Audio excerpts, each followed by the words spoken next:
Genesis chapter 1, verse 26.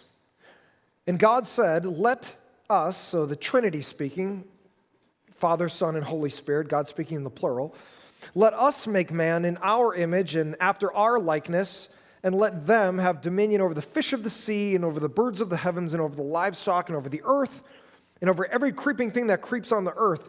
Verse 27, so God created man in his own image. In the image of God, he created him. Male and female, he created them.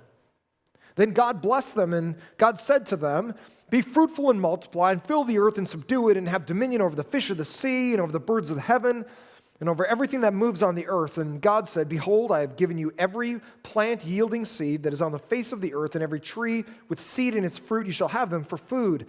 And to every beast of the earth, and every bird of the heaven, and everything that creeps on the earth, and everything that has the breath of life, I have given every green plant for food.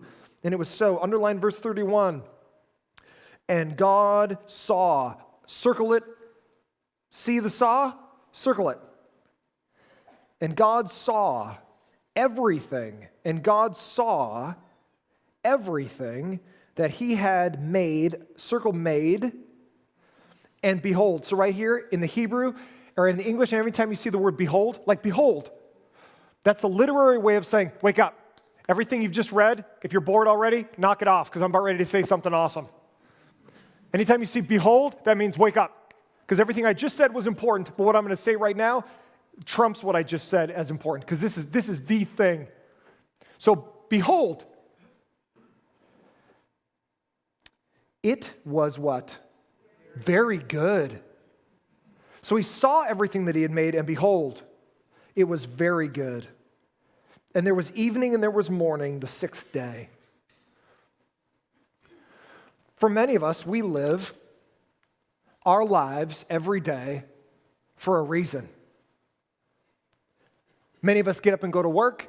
It's not the best day of our life. When we have to traipse into San Diego or Orange County or wherever you go to work, even if you're retired, when your wife gives you that list and goes, I need this done today. Fix the Winnebago. Whatever you do as a retired person. There's a list of things that we have to do because we got to eat. But there's an amount of things we do because we absolutely love them. In other words, it's the pusher of our heart. It's the things we do for joy.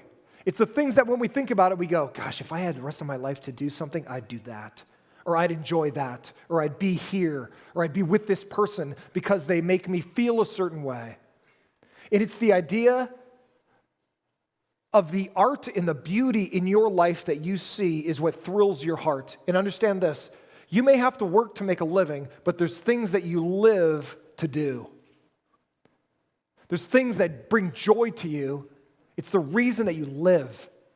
Because if you don't have a purpose to live, you truly will be so depressed, it's like, why don't I just kill myself? Because there's no reason for even a tomorrow because it's just the same as today. So if you have a reason, the majority of those reasons is the beauty you find in life, whether it's relationships or whatever. And I'm gonna present something to you this morning that you may never even have thought of, is that the things you love, do they bring glory to God? Do the things you love, are they under the lordship of Jesus? Because sometimes we think the things we love are just our own little world outside of God. So let's look at God's viewpoint of it. Number one, God is the originator of art and design. God is the originator of art and design. So I mean a little bit by this. When we think of art, we think of a painting or something like that. It is included in that, but what's also included in the larger scale is a fact of when you see design and you say that is beautiful or that moves my heart, the aesthetic of life, God is the originator of art and design. We wouldn't even know what art or design was if God hadn't built it. When God saw everything that he made and he said, this is very good. What does he mean by that? Let's look. At the beginning of creation, God decided what, where, how, and how much he would make and called everything good. I remember sitting in high school when I was listening to my teacher.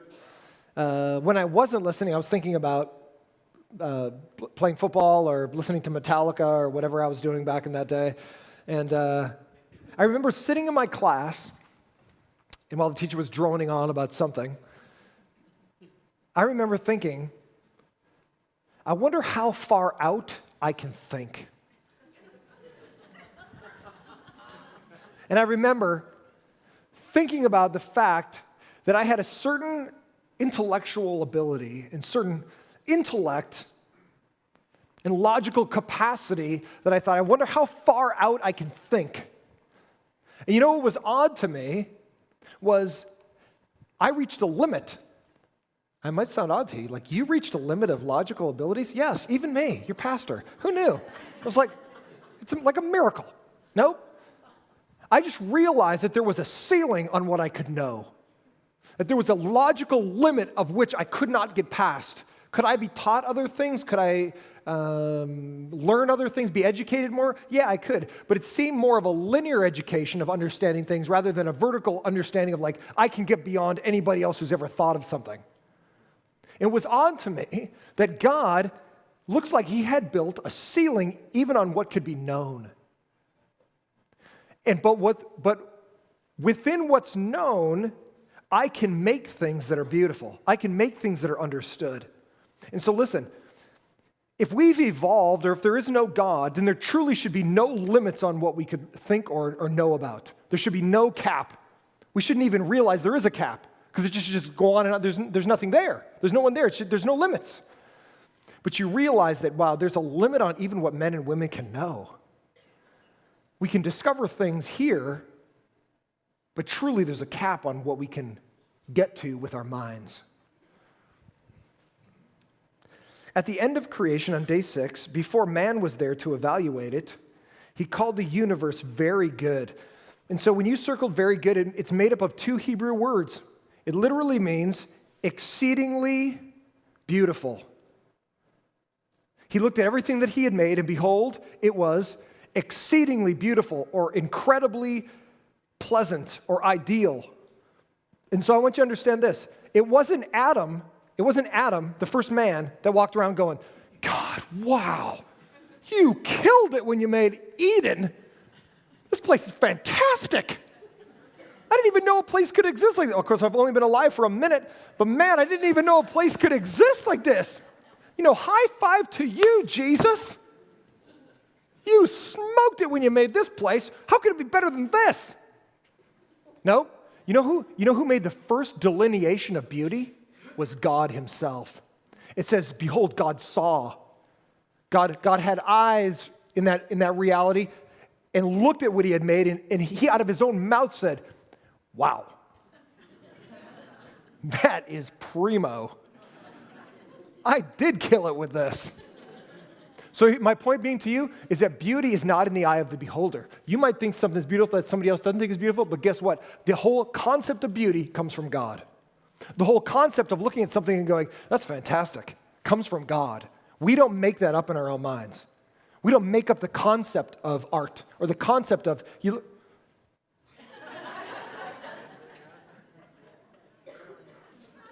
We need lights. Fantastic. And God said, let there be light, and behold, there was. But that's a different sermon. This one's on art and design. So let me bring it to you like this. The fact is, when you look at something that has design, a website, the reason they don't put all the information jammed down in the right corner is because you don't want to stay there. You don't want to read it. A newspaper, it's laid out a certain way. A website's laid out a certain way. These graphics are laid out a certain way. And you know what's bizarre is that you know good design when you see it. And you know bad design when you see it, and you didn't even have to ever go to a design school or go to MIT or whatever to figure out what's the right ratio of things. You know it in your mind what looks good and what doesn't. And actually, that's a little bit tied to how God built the whole universe, because he is the ultimate designer. Look at this. This exceedingly beautiful, best or pleasant place that God built originally, this included not only the vibrant colors, design, and function of the natural world, but also the appreciation and understanding of it. By God's gift, mankind developed the aesthetic of art, sculpture, dance, theater, and even video. So if you like video games or you like to go online gaming, and there's a whole world that you can step into, you get your virtual reality glasses or whatever, and you can step into another world and shoot zombies or Nazis or whatever you're saving the universe. Thank you for that, by the way, for saving us. But that whole other world you step into, that's a world that's been created by someone, but watch this. The only reason they can create that world is because they're stealing off of God's original idea of this world. It's a riff off of what they've seen and experienced here. It can be space, it can be some weird reality, but understand the concepts of it is this world. All they're doing is riffing off of what God already did in the creating of this universe. Art isn't good or bad, only God glorifying or not. So understand, you might like a piece of art, and somebody else might go, that's the ugliest thing I've ever seen. Anybody ever seen Antiques Roadshow? So if I'm super bored, I'll go to PBS and go to Antiques Roadshow, and everybody brings their junk, right? It's like, oh, and sometimes it's the stuff they love, like, oh, Grandma made this painting, and it's priceless to me. But the art guy that's looking at it, he goes, things worth like 58 cents or whatever, and they're like brokenhearted. But this grandma, well, it's valuable to you, but to everybody else, it's 58 cents. But then there's times people bring junk from the back of their garage. It's like behind the 58 Chevy they've been working on for, 20 years.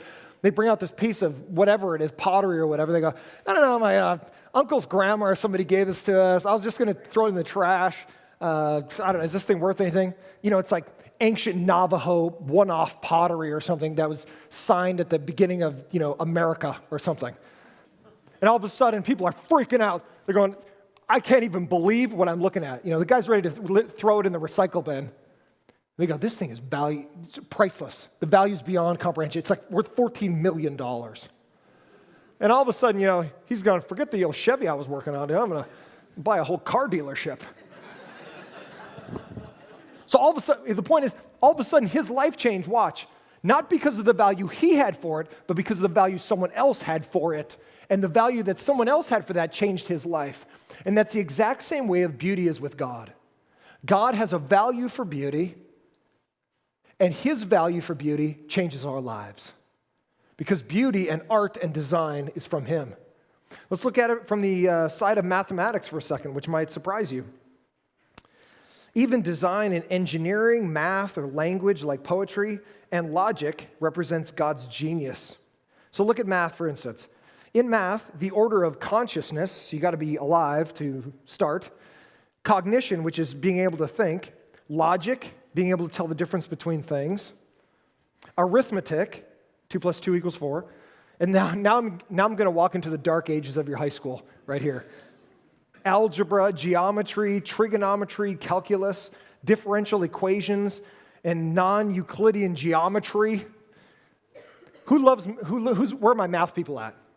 Where are my math people? Okay, so America's going to bite the dust here in the next, whatever. Everybody's going to be playing video games. No one's going to be running our country. Actually, it's funny. The other services, a ton of mathematicians. This service must just be the artsy people. So cool. Hey, I got stuff for you too. But here's the deal. Even in math, watch this. Even in math and logic show the genius of God. For this reason. Look, the church I came from right before this, I was the pastor of multiple people that go to Harvey Med, which is one of the finest engineering and math schools in the nation. Gets rated even higher than MIT sometimes. And she was the head of the math department of that place. And so she would come, we'd talk math. And I'm not really a math guy. But she talked about how math is even inconsistent. You can go towards like non-Euclidean geometry, and you can get to angles where things don't match the way they should. And even math isn't consistent at certain levels. So you can't even count on math being consistent. And she said there's even debate among mathematicians that if math is even real. So for some of us that bomb math, we're like, I knew it. I knew math wasn't real. Of course I failed, because it's stinking not real. So hey, if you're taking your math final, don't look at your teacher and go, hey man, my pastor said math wasn't real, so I don't have to take this final. No, you have to take the final. But here's the point she was making. So I've got one piece of paper, and I've got another piece of paper. Watch. Math, there's nothing that tells me, there's no physical thing that says putting these two together makes two. It's a concept I have to grab out of the air to make math work. Watch how crazy this is. Math isn't a thing. Math is a concept that we use to make sense of the world. And the fact that you can be wrong about a concept that isn't real, 2 + 2 = 28.5, tells you that God, even in the abstract, is in control. Even math declares the glory of God.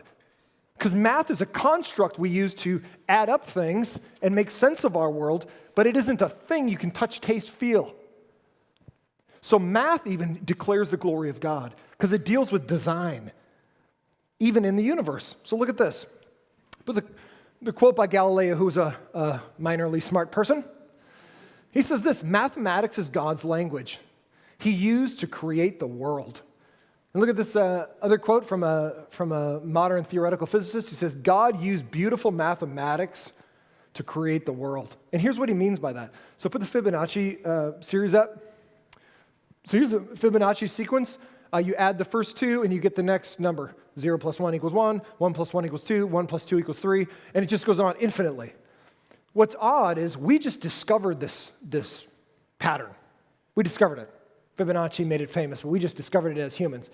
But the odd thing is that it's very close to the golden ratio of design, which is, like I said, when you look at websites, how they're laid out, and you go, that's a really good-looking design.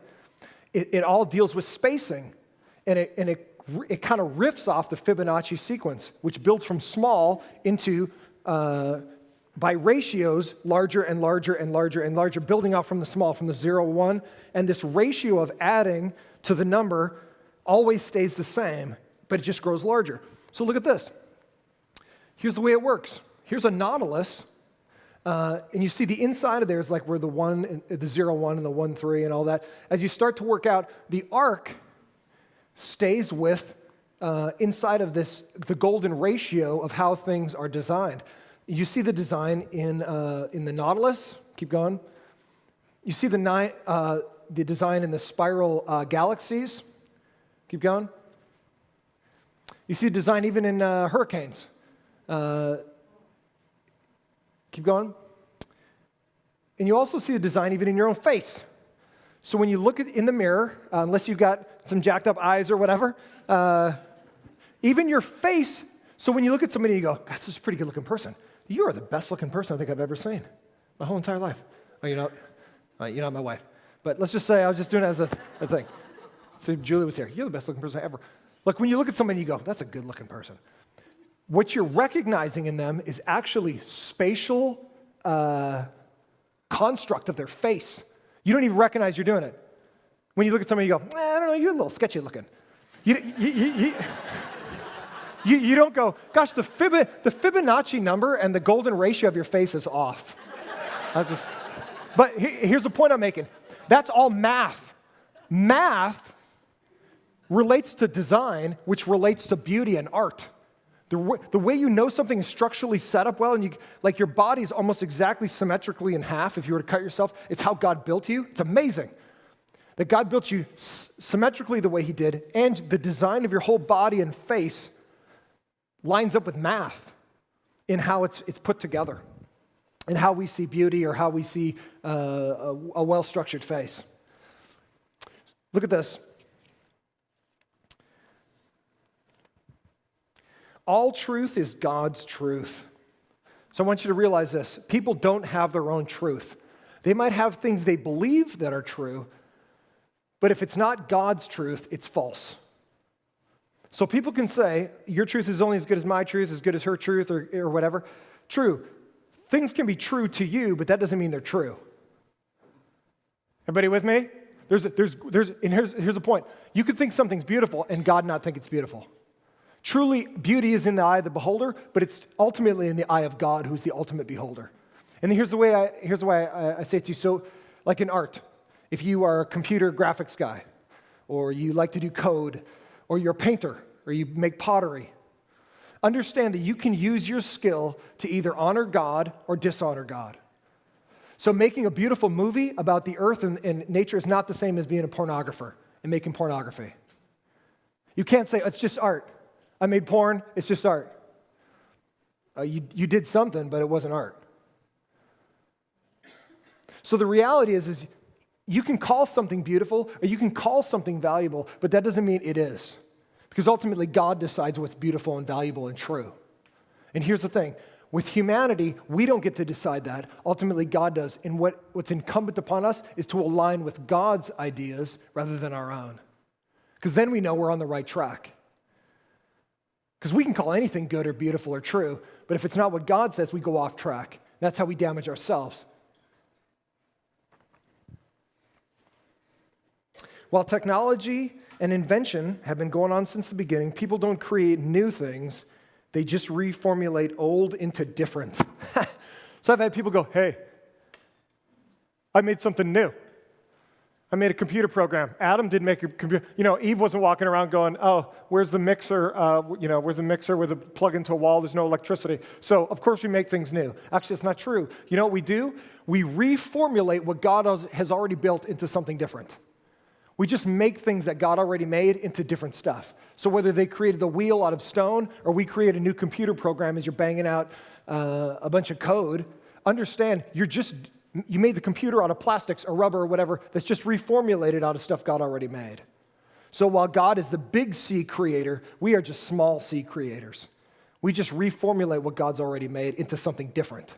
So really, there's nothing new under the sun. Even though it's new to us, it's not really new to God because it's just a reformulation of what he already built on day 6, which is everything's very good. Everything's very pleasant.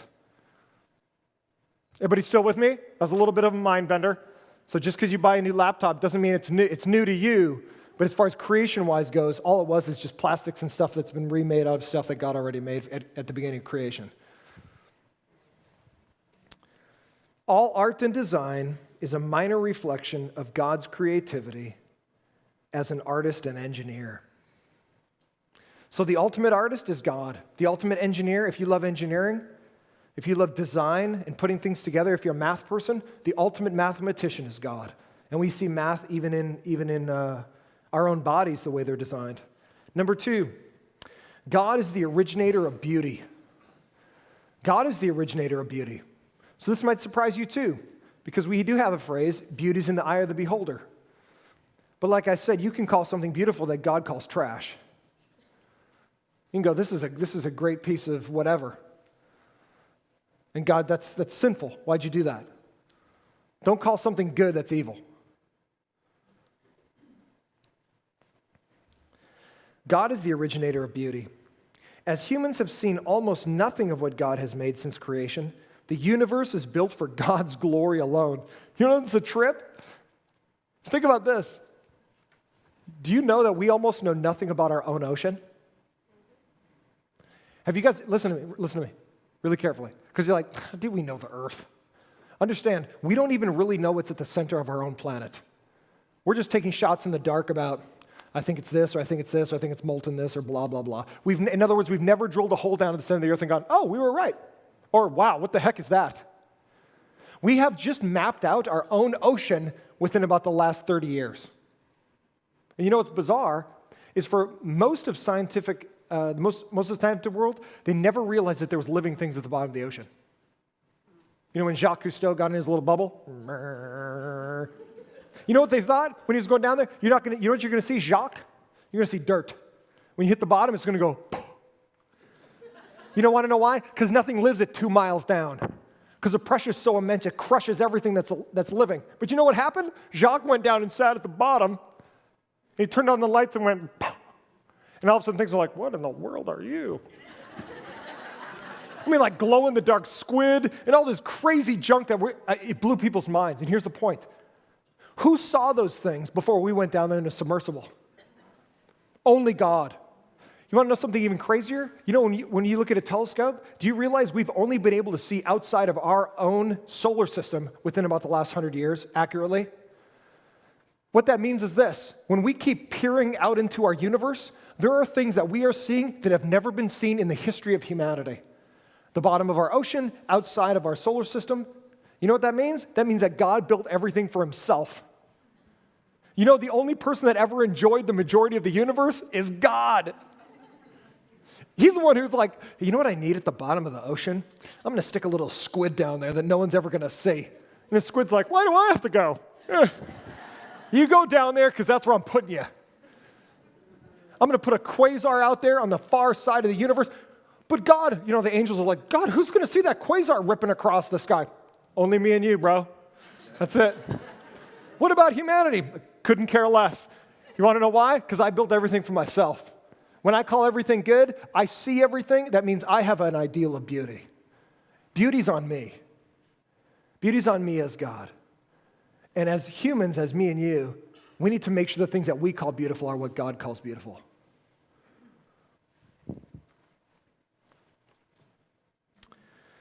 Beauty can be external, internal, or eternal. Turn to, if you're still in Genesis, turn to Genesis 29.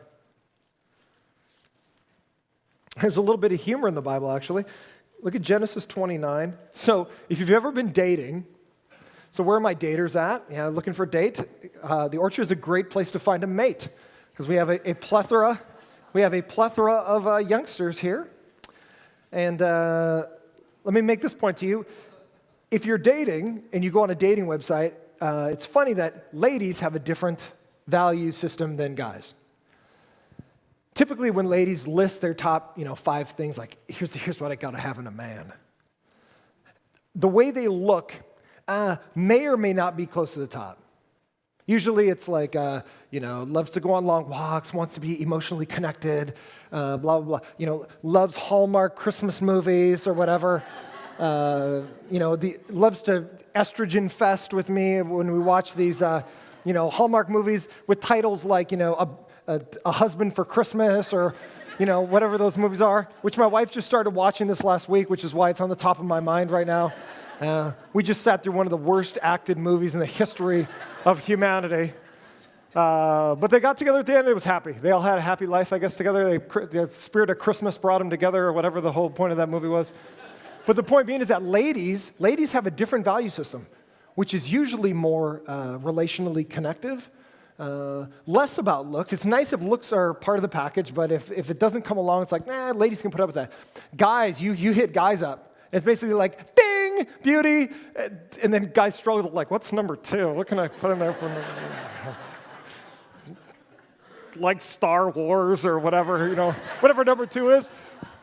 So the point is that there's a standard of beauty. God has made males and females differently that way.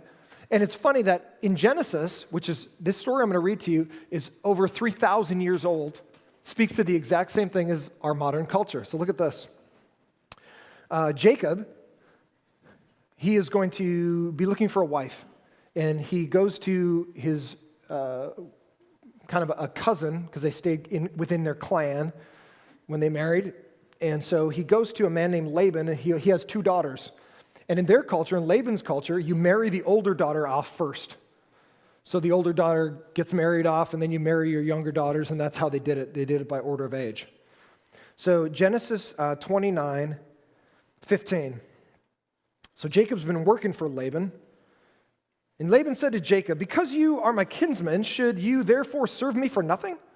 Tell me, what shall your wages be? Now Laban had 2 daughters. The name of the older was Leah, and the name of the younger was Rachel. Leah's eyes were weak, but Rachel was beautiful in form and appearance. So in the Hebrew, that basically means they're not saying about Leah she needed glasses. They're saying she was kind of weak on the eyes, to say, but her sister was beautiful in form and appearance. And so the idea here is that here's Jacob, who has to, and the short end of the long story here is that he ends up he gets tricked to marry the older sister, the weaker-eyed sister, and he had to work even longer to marry Rachel, who he really loved.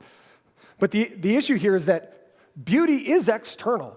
When you look at a sunset, you go, that's beautiful. When you look at certain things in your life, your children being born or whatever, you go to prom with your date or whatever, you go, you're beautiful. So there's an external reality to beauty, and there's nothing wrong with that. God saw all that he had made, and it was very good. It was beautiful. It was fantastic. So there's nothing wrong with external beauty at all. So you go to Mac counter or whatever and spend $58 on eyeliner or whatever and get your hair did and mani-pedis or whatever. By the way, husbands, don't go mani-pedi with your wife. I'm just going to say. Just a little pastoral. Go for a long walk with your wife and hold hands and make out in front of the kids or whatever, but don't do mani-pedis with your... That was free. Okay, moving on. Here's the flip side of that coin. Ready? While you should care about your external appearance, that's okay. There's nothing wrong with that. It's not sinful at all. But here's the other side of that coin. I want you to turn to the other side of your Bible in 1 Peter, way at the end. That's right in front of Jude and 1st, 2nd, 3rd John, in front of Revelation. So way in the back, 1 Peter. 1 Peter 3 through 5. This is Peter, the best friend of Jesus, as his disciple. He says this to ladies, underline this, goes for guys too, but specifically ladies, simply because there's a difference between men and women in how they view the world and beauty. Beauty is, very interestingly, a very feminine thing. Men appreciate beauty, but beauty it's interesting that God has almost built beauty into femininity almost exclusively. And so it has its drawbacks too, where you focus too much on that, on the external. And Peter says this to 1 Peter 3, verse 3, underline it. Do not let your adorning, in other words, how you make yourself beautiful, be external or external only, the braiding of hair and the putting on of gold jewelry or the clothing that you wear, but let your adorning, how you dress yourself in a way of beauty, be the hidden person of the heart, with the imperishable beauty of a gentle and quiet spirit, which in God's sight is very precious. So your beauty, ladies, should not just come from the external, nothing wrong with that, but it should come ultimately from the beauty beholder who sees your heart. And if you have a wicked, ugly heart, God really doesn't care how beautiful you are on the outside.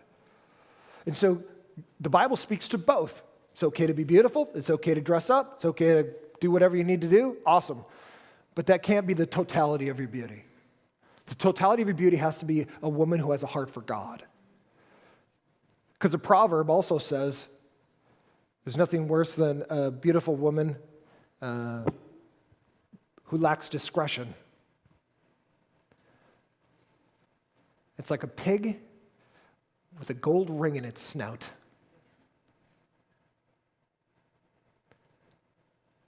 Because you want to have value for beauty, but you want to make sure that the beauty that you give off is godly. And godliness and beauty from God comes from the heart. Beauty fades as we get older externally. But a woman's heart that wants to serve God goes on into eternity as beautiful. Because God is the ultimate recognizer of beauty. God's standard of beauty isn't individual or cultural, although sometimes they can coincide. True beauty is in the eye of the beauty beholder. So sometimes there's sculptures that we say is beautiful. And here is a sculpture from Michelangelo.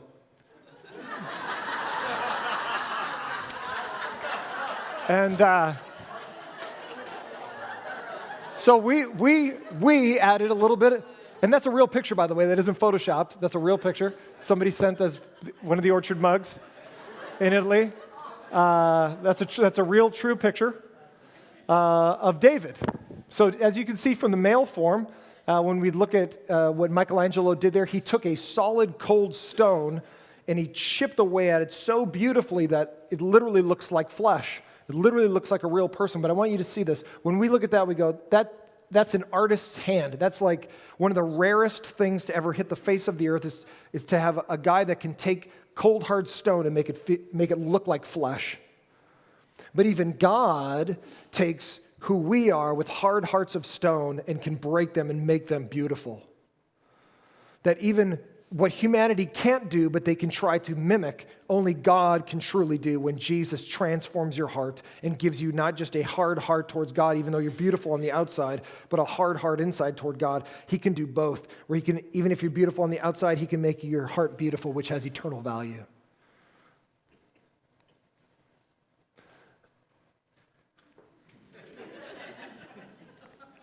And we appreciate a little modesty, although, hey, nothing like a good orchard mug placement.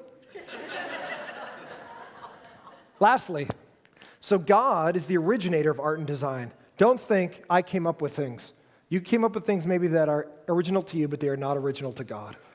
God is the original art and designer. And God is the originator of beauty. We don't even know what beauty is until God lets us know that beauty is a thing. And lastly, God is the originator of music. This is one of the most powerful aspects of living, is what music you listen to. Because I'm going to tell you something. Music, listen to me. Listen, I'm done. Music is spiritual. Music is spiritual. Music isn't a thing like a piece of paper, and it's not even conceptual like math. Music moves people. Music changes people's lives. Like when I was playing football, I remember, man, we would get together, and we'd be getting ready for the game, and man, we weren't listening to Bach. We weren't listening to Beethoven. We weren't listening to Debbie Gibson or whatever was going on back in the day. It wasn't some cheesy gum pop music. Man, we were listening to music that would make you want to tear somebody's face off. Why is that? Why didn't we? Why didn't we all sit down and, you know what, let's have a violin solo before everyone goes out for the game? Will you play that little violin concerto that you were working on last week, Johnny, the linebacker? Did you work that little violin solo on? Nope. Man, the music was banging, and we were ready to go out there and show somebody the way to Jesus. But here's the point. Here's the point. The point is that music moves you. And here's the reality. Whatever you put in your ears changes your mind. And whatever changes your mind changes your heart, your will. And whatever changes your will changes your behavior. So don't think for a minute, music's kind of neutral. Nope. Whatever Jay-Z's saying in your head, whatever Rihanna's saying in your head, whatever Justin Bieber is saying in your head, understand what you put in your head isn't neutral. If it's angry music, you'll be an angry person, even though it matches your emotions. If you're a depressed person, you'll just put depressed. In other words, here's what happens is you put music in your head, and your brain likes it, so you get serotonin, so it's a high feeling. Music is the cheapest high you can have. So you get high on it, and that's why it's repetitive. That's why you go back to the same type of music over and over. You go back to the same type of person because you like what they're telling you. Understand this, friends. Listen, music is worship. Music is worship. All music is worship. It just depends on who or what they're worshiping. It could be sex, could be drugs, could be like, man, I'm the man, could be arrogance and pride, or it could be Jesus. Everything you put in your head is worship. That's why it always bothers me when people go, oh, there's sacred music and there's secular music. No, there's not. There's just music. It just depends on what it's worshiping. And you have to be very careful about the kind of music you put in your own head because it's spiritual, not just like math. Because it moves you to do or be something that may or may not be godly. And Scripture speaks, actually in Ezekiel 28, to the fact that it could have been Satan who led worship for God. It could have been the devil who actually led worship for God. So that could be some of the reason why, man, the devil loves music and why we struggle in some of those areas to let go of music that we know doesn't honor God. We have a tough time deleting stuff out of our playlist, or we re-buy it. Like, dude, why do I keep buying that Journey album over and over and over? Don't stop believing. Anybody? Okay. Yeah? All right. There you go. Where my 80s babies at, all right? But here's the point I make to you. Music isn't right or wrong. It just depends on what it's worshiping. And you got to be very careful about what you put in your head that is teaching you to worship something other than Jesus himself. We are created to create for the Creator. Hey, are you a creative person? Are you an artsy person? God built you that way. Are you a music guy? You like to dance? God made you that way. Use whatever you've been given to glorify God, because he is the ultimate artist, the ultimate engineer, and the ultimate delineator of beauty and music. Do everything for the glory of God.